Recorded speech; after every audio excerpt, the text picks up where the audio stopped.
तो मतलब कुल मिला के हमें डेली बेसिस पे कितना घंटे पढ़ना है एक बार और बताया तो मैं जीए में आपको अगर पहले से पढ़ते आ रहे हो तो 2 घंटे का टाइम सफिशिएंट है, पर अगर अभी पढ़ना चालू करोगे तो आपसे डेली 3 घंटा देना है। इंग्लिश में डेली आपको 2 घंटा रीडिंग को देना है। क्वांट की बात करें तो भाई डेली आपको 3 घंटा देना है। रीजनिंग में कितना टाइम देना है आपको, डेली 3 घंटा देना है। 10 मतलब 10 से 11 घंटे आपको डेली बेसिस पे अब मेंस एग्जाम तक देना है। सो हाय एवरीवन, कैसे हैं आप सभी। अब भाई देखो, जब से एसबीआई क्लर्क प्रीलिम्स एग्जाम खत्म हुआ है ना, आप में से मेजॉरिटी स्टूडेंट के मन में डाउट चल रहा है कि भैया जो मेरे नंबर ऑफ अटेम्प्ट है वो 65, 70 या 75 की रेंज में है, और अब ये नहीं समझ आ रहा कि भैया मेंस एग्जाम की तैयारी चालू करें या ना करें। तो भैया देखो, मैं आपको यहाँ पे एक टुक जवाब दूंगा कि इररिस्पेक्टिव आपके कितने नंबर ऑफ अटेम्प्ट है, आपको मेंस एग्जाम की तैयारी चालू कर देनी चाहिए।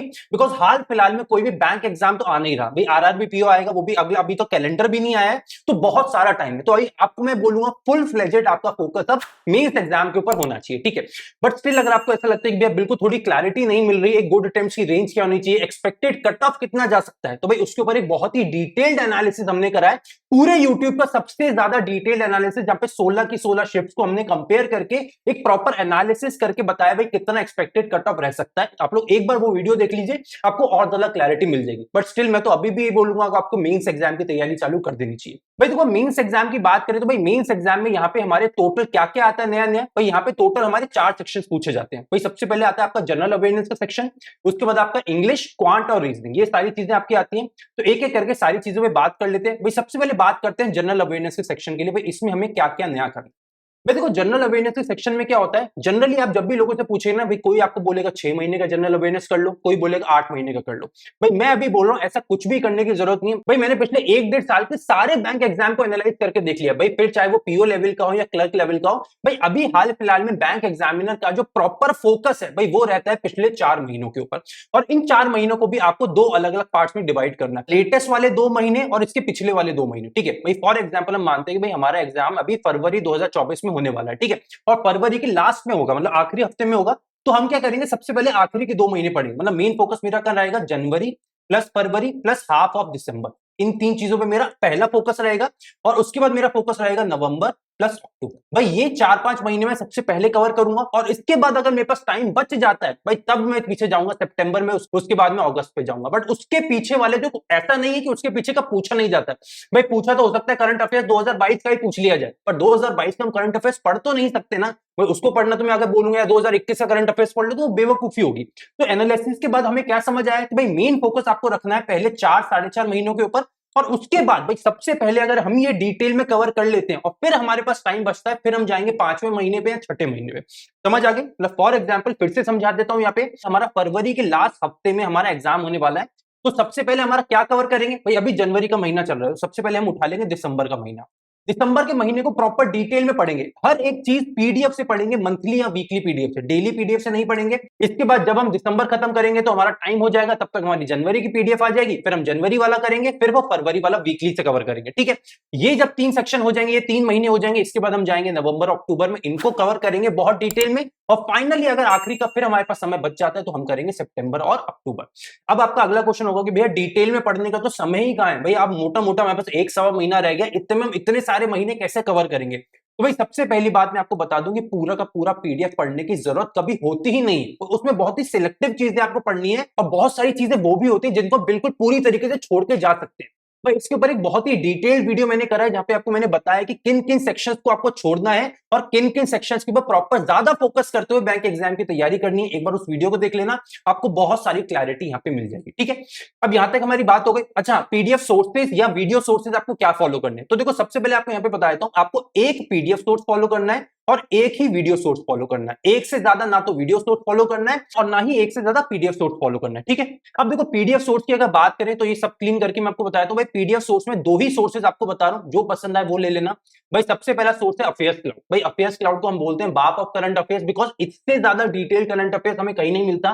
बट इसका एक प्रॉब्लम है कि भाई जो इनके पीडीएफ जो सोर्सेज होते हैं वो बहुत ज्यादा लेंदी होते हैं। भाई 350 पेज का एक एक महीने का करंट अफेयर्स होता है। तो भाई अगर आपके पास अफेयर्स क्लाउड का पीडीएफ है तो भाई मैं आपको बोलूंगा बहुत अच्छा सोर्स है, इसके अलावा कुछ भी और आपको लेने की जरूरत नहीं है। अफेयर्स क्लाउड का जो पॉकेट पीडीएफ आता है उसमें आप एमसीक्यू सॉल्व कर सकते हो, मतलब वो आपकी प्रैक्टिस हो जाएगी वहां से, और जो डिटेल वाला मंथली वाला आता है वहां से पढ़ते रहिए, ठीक है। कैसे पढ़ना है, क्या पढ़ना है, मैंने उस वीडियो में बताया, सब चीजें पढ़ने की जरूरत नहीं है। बट स्टिल अगर आपको लगता है कि भैया 350 पेज में नहीं पढ़ सकता है, नहीं पढ़ सकते, कोई और सोर्स बता दीजिए, तो भाई दूसरा जो बहुत बहुत अच्छा सोर्स मुझे लगा भाई वो है स्मार्ट कीड़ा का मॉक ड्रिल। भाई ये सोर्स मुझे पसंद क्यों है? भाई देखो बहुत फ्रैंकली आपको बताऊंगा, कोई तारीफ वारीफ नहीं कर रहा, कोई भी पेड प्रमोशन नहीं है। पसंद क्यों? मैं जितना सा बताया था भाई, पसंद इसलिए बिकॉज इन्होंने हर चीज को एमसीक्यूज में कवर कर दिया। मतलब इन्होंने क्या करा, जो डिटेल पीडीएफ होते हैं उनको छांट छांट के जो भी चीजें हैं उसको कवर कर लिया। उसके बाद महीने में आपको वीकली 50-50 क्वेश्चन मिल जाएंगे। 50-50 क्वेश्चन के अंदर, हर क्वेश्चन के अंदर 4-5 ऑप्शन है। हर 4-5 ऑप्शन को इन्होंने नीचे कवर करा है। मतलब ऐसा नहीं है कि भाई ऊपर क्वेश्चन और नीचे आंसर दे दिया, नहीं, फिर एक्सप्लेनेशन दिया हर चीज का। भाई फॉर एग्जांपल मान के चलो यहाँ पे क्वेश्चन है कि भाई सिम्बेक्स करके एक डिफेंस एक्टिविटी होती है, वो किन किन कंट्रीज के बीच में होती है। तो वहां लिखा होगा India Sri Lanka, India Bangladesh, India Afghanistan, India UAE. तो ये क्या करेंगे, सबको कवर करेंगे। भाई इंडिया श्रीलंका जो होती है उसका नाम होता है सिम्बेक्स, इंडिया जो अफगानिस्तान होती है उसके बीच का नाम क्या होता है, इंडिया ईरान का नाम क्या होता है, इंडिया यूएई के जो डिफेंस एक्टिविटी होती है उनका नाम क्या होता है। मतलब एक क्वेश्चन के अंदर मल्टीपल चीजें आपकी यहाँ पे कवर हो जाती हैं। तो इस वजह से मुझे स्मार्ट कीड़ा का मॉक ड्रिल पसंद आया। एक बार ट्राई करके देख लीजिए, अच्छा लगता है। बट अगर अपेयर्स क्लाउड है तो उसी को फॉलो करिए, अगर नहीं है तो भाई स्मार्ट कीड़ा का मॉक ड्रिल आप लोग ले सकते हैं। तो यहां तक हमने सारी बात कर ली भाई जनरल अवेयरनेस को क्या क्या करना है। हाँ, इसके अलावा एक और चीज भाई, जनरल अवेयरनेस को डेली बेसिस पे आपको अब से लेके हर दिन 2 घंटा देना। अगर थोड़ी बहुत तैयारी करते आ रहे हो, अगर पर बिल्कुल तैयारी नहीं करी तो भाई डेली 3 घंटा देना पड़ेगा, तब जाके आप ये मान के चलेंगे कि भाई करंट अफेयर्स में आप अच्छा स्कोर कर पाओगे। भाई इतनी मेहनत अब हमें करनी पड़ेगी, ठीक है। यहां तक हमने पूरी की पूरी जनरल अवेयरनेस की बात कर ली। अब नेक्स्ट बात करते हैं अपने इंग्लिश क्वांट रीजनिंग। अब देखो ये सेम सब्जेक्ट आप ऑलरेडी प्रीलिम्स में पढ़ के आए हो, तो क्या हमें यहाँ पे नए टीचर्स को फॉलो करने की जरूरत है, कोई नया कोर्स लेने की जरूरत है? बिल्कुल भी नहीं। जो जैसे तैयारी करते आ रहे हो, जिन सोर्सेज से तैयारी करते आ रहे हो, उन्हीं सोर्सेज से आपको मेंस एग्जाम की तैयारी करनी है। कुछ भी नया लेने की जरूरत नहीं है। बस यहाँ पे एक चीज जो आपको ऐड ऑन करनी है, जो मैं हमेशा चिल्ला चिल्ला के बोलता हूं भाई, वो है मॉक टेस्ट। भाई आप लोगों को मेंस एग्जाम का मॉक टेस्ट देना चालू करना पड़ेगा। और भाई देखो दिल पे पत्थर रखना पड़ेगा भाई, मुझे भी पता है भाई 2 घंटा एक जगह बैठ के मेंस एग्जाम का मॉक टेस्ट लगाना, जो कि हमें पता है ऑलरेडी बहुत मुश्किल है। तो एक तो पहले से अंदर से डर लग रहा होता है, नर्वसनेस होती है, डीमोटिवेशन के कारण मन नहीं करता, और 2 घंटा बैठ के तो मतलब बिल्कुल ही मन नहीं करता। पर भाई दिल पे पत्थर रख के मॉक टेस्ट देना चालू कर लो। मैं आपको अपने पिछले 4-5-6 साल के एक्सपीरियंस से बता रहा हूं भाई, यही सेम चीज करके मैंने खुद भी सिलेक्शन लिए हैं सारे एग्जाम में, और बहुत हर साल सैकड़ों बच्चों को गाइड करा है। और बाद में आके सारे स्टूडेंट्स यही बोलते हैं कि भैया ये एक रामबाण चीज थी जो हमें समझ नहीं आई उस टाइम, बट आज जाके समझ आता है भैया मॉक टेस्ट की कितनी ज्यादा इंपॉर्टेंस है। तो भाई मॉक टेस्ट जरूर दीजिए, और मैं बोलूंगा आज रात को सोने से पहले आपको एक मॉक टेस्ट लगा के ही सोना है, ऐसा खुद से प्रॉमिस कर लो। बिकॉज जब तक आप लोग मॉक टेस्ट नहीं लगाओगे ना मेंस एग्जाम में, आपको समझ नहीं आएगा कि मेंस एग्जाम में किस लेवल की चीजें आती हैं। बिकॉज भाई देखो मेरा ना एक बहुत ही सिंपल सा फंडा है भाई, मेंस एग्जाम निकालने से पहले आपको पता होना चाहिए मेंस एग्जाम आपसे मांग क्या रहा है, और वो मांग रहा है आपसे कॉन्सेप्ट क्लैरिटी। भाई वहां पे ना आपको बहुत मुश्किल क्वेश्चन नहीं आएंगे, वहां पे आपके डीप क्वेश्चंस आते हैं। तो वो डीप क्वेश्चंस की तैयारी आप कब करोगे, जब आपको पता चलेगा क्वेश्चंस का लेवल क्या है, जो कि कोई भी टीचर, कोई भी पेड मटेरियल, कोई भी फ्री मटेरियल आपको नहीं बता सकता। एक ही चीज जो आपकी मदद करेगी भाई, वो है मॉक टेस्ट। तो आप लोग मॉक टेस्ट लगा सकते हैं, जो भी मॉक टेस्ट आपके पास अभी है भाई आप लोग वो मॉक टेस्ट लगा लो। अगर कोई भी मॉक टेस्ट आपके पास नहीं है तो इतनी सारी वेबसाइट्स हैं, उनके फ्री मॉक टेस्ट लगा लो। बट मॉक टेस्ट जरूर लगाना है मेंस एग्जाम का, एक, और वो भी एक सिंगल सिटिंग में सबमिट करके बाद में सॉल्व नहीं करना, सिंगल सिटिंग में लगाना है। और नीचे मुझे स्कोर जरूर बताना, मैं आप में से सारे स्टूडेंट का कमेंट का वेट कर रहा हूं कि मॉक टेस्ट में आप लोग का कितना स्कोर आ रहा है, ठीक है। अब बात करते हैं एक एक सेक्शन की, ठीक है। सबसे पहले बात कर लेते हैं इंग्लिश सेक्शन में, इंग्लिश में हमें क्या क्या करना है। मैं देखो इंग्लिश में आपको कुछ भी नया ऐड ऑन करने की जरूरत नहीं, जो जैसे पढ़ते आ रहे हो बस वैसा करना है। बट यहाँ पे एक नई चीज जो आपको ऐड ऑन करनी है कि अगर अभी तक आप लोग रीडिंग नहीं कर रहे तो अब आपको रीडिंग को ऐड करना है। और क्या क्या रीड करना है, यहाँ पे आपको एडिटोरियल्स रीड करने हैं, पेपर्स के, न्यूज़पेपर के, प्लस ओपिनियन जो आता है। ये दोनों चीजों को आपको अब डेली बेसिस पे ऐड ऑन करना है, एडिटोरियल्स प्लस ओपिनियंस। अब मैं यहाँ पे क्यों बोल रहा हूँ, बिकॉज मेंस एग्जाम में ना 100% टाइम आप लोग ये देखेंगे भाई, जितने भी रीडिंग कॉम्प्रिहेंशन आते हैं, जितने भी पैरा जंबल आते हैं, जितने भी क्लोज टेस्ट आते हैं, और जितने भी पैसेज बेस्ड क्वेश्चन आते हैं, वो सारे के सारे किसी ना किसी न्यूज़पेपर का या तो डायरेक्टली एडिटोरियल से उठ के आ जाता है या उनके ओपिनियन सेक्शन से उठ के आ जाता है। वही अगर हम पहले से ही इनकी तैयारी करते हुए चलेंगे ना तो मेंस एग्जाम में एकदम से हमें शॉक नहीं लगेगा, बिकॉज हम पहले से समझ के बैठेंगे भाई एडिटोरियल समझ आता है मुझे, एडिटोरियल मैंने खुद से पढ़ रखा है, ठीक है। अच्छा, यहाँ पे एक बहुत इंपॉर्टेंट चीज जो आपको नहीं करनी है वो क्या है भाई, एडिटोरियल की क्लासेस अब से बंद कर देनी है। भैया ऐसा आप क्यों बोल रहे हो, भैया क्लासेस तो बहुत अच्छी होती है, वो मैडम वो सर तो इतना अच्छा पढ़ाते हैं। भाई वो मैडम सर अच्छा पढ़ाते हैं भाई, हमें पता है भाई, पर वो पढ़ा रहे हैं, पर यहाँ पे आपको पढ़ना नहीं है, यहाँ पे आपको खुद से क्वेश्चन बनाने हैं। भाई मेंस एग्जामिनेशन में कोई भी टीचर आपकी मदद नहीं कर सकता। भाई मैं तो बहुत ही खुला बोलता हूँ, मेंस एग्जाम के लिए आपको किसी टीचर की भी जरूरत नहीं है। अगर आपने प्रीलिम्स कर लिया भाई, प्रीलिम्स अगर क्वालिफाई करके आया तो मतलब आपके सारे कॉन्सेप्ट क्लियर है, आपके पास स्पीड है, आपके पास एक्यूरेसी है। इसके बाद बस आओ, बस आपको प्रैक्टिस करनी है, वो प्रैक्टिस खुद से करनी है, कोई टीचर नहीं करवा सकता। तो भाई एडिटोरियल की क्लासेस लेना बंद करो, खुद से एडिटोरियल पढ़ो। अगर कोई प्रॉब्लम आती है तो गूगल पे जाओ, डिक्शनरी खोलो, पर खुद से उसका मतलब ढूंढो, खुद से मेहनत करो, तब जाके आपको वो जो कॉन्फिडेंस आएगा ना अंदर, तब आप जाके बोलोगे भैया मेंस एग्जाम में इंग्लिश में फोड़ के आया या फोड़ के आई बिकॉज भैया मैंने खुद से मेहनत करी थी। और मैं डंके की चोट पे बोल सकता हूं, आप में से सारे स्टूडेंट आके वापस ये बोलोगे भैया वो वाली जो आपने एक चीज बोली थी ना, मेरे दिल में बैठ गई कि एडिटोरियल और ओपिनियन खुद से पढ़ना। उसके बाद खुद से पढ़ा और अब मेरा इंग्लिश स्ट्रॉन्ग पार्ट हो गया पेपर में जाके। इतना कर लो, इसके अलावा इंग्लिश में कुछ भी और करने की जरूरत नहीं है। मॉक टेस्ट प्लस रीडिंग, बस दैट्स इट। अब बात करते हैं नेक्स्ट चीज की। भाई नेक्स्ट हमारा क्या, भाई क्वांट की बात कर लेते हैं। भाई क्वांट्स में हमें और क्या क्या पढ़ना है। भाई क्वांट्स में देखो, क्वांट एक्चुअली क्या है, क्वांट और रीजनिंग की कंबाइंड स्ट्रेटेजी में आपको यहाँ पे बता देता हूं। तो भाई इन दोनों में आपको क्या करना है, भाई सबसे पहले आपके जितने भी टॉपिक्स होते हैं ना, उनको दो अलग अलग टॉपिक्स में डिवाइड करना। एक आपके स्ट्रॉन्ग टॉपिक्स कौन कौन से हैं, आपके वीक टॉपिक्स कौन से, ठीक है। ये मैं क्यों बोल रहा हूँ, फॉर एग्जाम्पल आप डेली बेसिस पे क्वांट और रीजनिंग की 3-3 घंटे की तैयारी कर रहे हो, तो ये जो 3-3 घंटे की तैयारी है इसको दो अलग अलग पार्ट में आपको डिवाइड करना है। स्ट्रॉन्ग पॉइंट्स को आपको डेली देना है 1 घंटा, वीक टॉपिक्स को डेली आपको देना है 2 घंटे का टाइम। भैया ऐसा आप क्यों बोल रहे हो, बिकॉज देखो स्ट्रॉन्ग जो टॉपिक्स है ना, आपको उसकी प्रैक्टिस करने की ज्यादा जरूरत नहीं है, और अगर डेली 1 घंटा भी दोगे तो वो बहुत है, सफिशियंट है। पर जो वीक टॉपिक्स है ना आपके, उसके एग्जाम में आने के चांसेस बहुत ज्यादा है, और अगर अभी भी टाइम नहीं दोगे तो वो और ज्यादा वीक हो जाएंगे, और मेंस में जो डिफिकल्ट क्वेश्चन आते हैं तो बिल्कुल ही नहीं कर पाओगे। तो अब से डेली 1 घंटा देना है स्ट्रॉन्ग टॉपिक को, 2 घंटा देना है वीक टॉपिक्स को, ठीक है।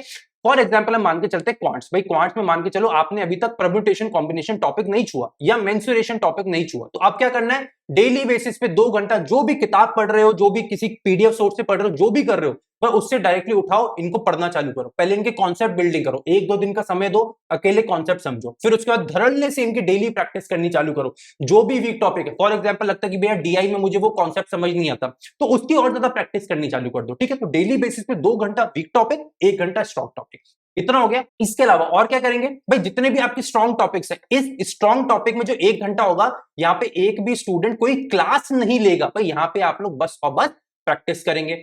क्लासेस अगर लेनी भी है, भाई अगर समझ नहीं आ रहा क्लासेस लेनी भी है, तो भाई वो हम लेंगे वीक सेक्शन की क्लासेस, इसके अलावा स्ट्रॉन्ग टॉपिक की कोई भी क्लास नहीं लेंगे। वीक सेक्शन में जो 2 घंटा है, अगर किसी किताब से समझ नहीं आया तो किसी टीचर से पढ़ लीजिए, बट अकेले वीक टॉपिक की क्लास लेंगे 2 घंटे में, कॉन्सेप्ट बिल्डिंग, उसके बाद बहुत सारी प्रैक्टिस। यहां तक हमारी बात हो गई। वैसे ही रीजनिंग में करेंगे। फॉर एग्जाम्पल मैं बोलता हूं, अपना एग्जाम्पल दूं तो भाई जो सर्कुलर सिटिंग अरेंजमेंट होता है ना, उसमें जैसे इनसाइड आउटसाइड आ जाते हैं ना, कुछ लोग इनसाइड देख रहे हैं, कुछ लोग आउटसाइड देख रहे हैं, वो क्वेश्चन मुझसे नहीं बनता। तो फॉर एग्जाम्पल अगर आप भी मेरी तरह है, तो आप क्या करेंगे, 2 घंटा पहले देंगे उस टॉपिक में जो आपको समझ नहीं आता, जो आपका वीक है। भाई फॉर एग्जाम्पल भाई मुझे ये समझ नहीं आता, तो मैं 2 घंटा इसमें दूंगा, और जो मेरा इजी टॉपिक मुझे लगता है, फॉर एग्जाम्पल आपका हो गया मिसलेनियस टॉपिक्स, भाई आपका हो गया डायरेक्शन सेंस, ब्लड रिलेशन, तो उसमें मैं 1 घंटे की प्रैक्टिस करूंगा। तो इतना काम हो गया। प्रैक्टिस कहां से करोगे, क्लासेस कहां से लोगे, भाई कोई भी पेड कोर्स लेने की जरूरत नहीं है, हर चीज आपकी यूट्यूब पे अवेलेबल है। यूट्यूब पे कोई भी क्लास आपको लेनी है, टाइप करो टॉपिक का नाम, आपको उसकी क्लासेस मिल जाएंगी, क्वांट में भी, रीजनिंग में भी, ठीक है। इसके अलावा प्रैक्टिस कहां से करोगे, भाई अगर आपने कोई पेड कोर्स ले रखा है तो बहुत अच्छी बात है, उस पेड कोर्स से ले लो। अगर कोई पेड कोर्स नहीं ले रखा है तो गाइडली का पीडीएफ बंडल ले सकते हैं, मुझे अच्छा लगता है, पिछले काफी समय से रिकमेंड करता आ रहा हूं, और मैक्सिमम स्टूडेंट्स को भी फायदा ही हो रहा है। तो गाइडली का पीडीएफ बंडल ले सकते हैं। यहाँ पे टॉपिक वाइज मेंस एग्जाम के आपको क्वेश्चंस मिल जाएंगे, टाइमर मिल जाएगा, मॉक टेस्ट मिल जाएगा, सारी चीजें आपको मिल जाएंगी, तो आप इसको फॉलो कर सकते हैं। तो भाई क्वांट और रीजनिंग में आपको इस तरीके से तैयारी करते हुए आगे चलना है, ठीक है। तो मतलब कुल मिला के हमें डेली बेसिस पे कितना घंटे पढ़ना है, भाई फिर से इसको क्लीन आउट करके एक बार और बताया तो मैं जीए में आपको अगर पहले से पढ़ते आ रहे हो तो 2 घंटे का टाइम सफिशिएंट है, पर अगर अभी पढ़ना चालू करोगे तो आपसे डेली 3 घंटा देना है।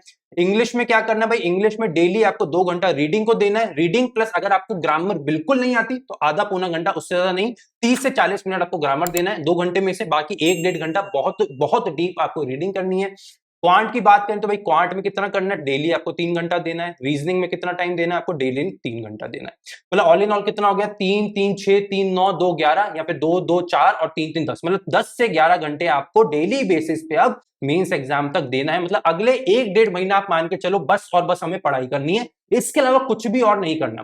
भाई यहां तक मैंने सारी चीजें आपको बहुत डिटेल में बता दी मेंस एग्जाम के लिए। स्टिल अगर आपको लगता है भैया ये वाला डाउट अभी मेरा क्लियर आउट नहीं हुआ, भैया अभी भी समझ नहीं आ रहा, भैया क्या करूं इस टॉपिक में या इस सेक्शन में, तो भाई नीचे का कमेंट सेक्शन 24 घंटे आप लोगों के लिए खुला है। मैं खुद 24 घंटे आप लोगों के लिए अवेलेबल रहने की कोशिश करता हूं। तो छोटे से छोटे डाउट को जाके नीचे कमेंट सेक्शन में डाल दीजिए, और मैं पूरी कोशिश करूंगा कि जल्द से जल्द आपके हर क्वेश्चन का रिप्लाई कर सकूं। तो मैं आपको कमेंट का वेट कर रहा हूं, बने रहिए चैनल के साथ। Take care.